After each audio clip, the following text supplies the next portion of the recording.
simple tutorial on how to take the stringer down. I use these little Stanley hand planes. I adjust them to a really minimal depth, and I cock the blade a little bit because I only want it to cut on one side. I want basically zero cut here, a little bit of cut on that side. And I only use that edge to cut because what I'm doing is if I go straight along, it barely cuts. If I cock it a little bit, it cuts a little bit deeper. If I cock it a lot, it cuts really deep. So I can vary the depth of cut just by the angle of the planer. So generally I like to start from about this point, 3/4 of the nose,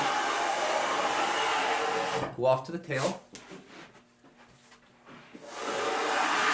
off the nose.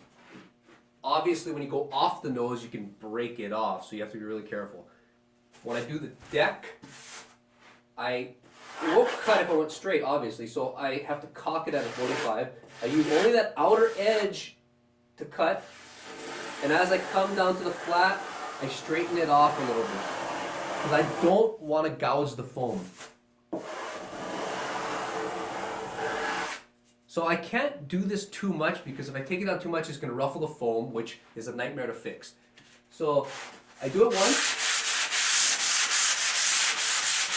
Take like a fine grit sandpaper or screen, and I flatten it. Come back, do the same thing again. Then I use a soft pad, polish it up.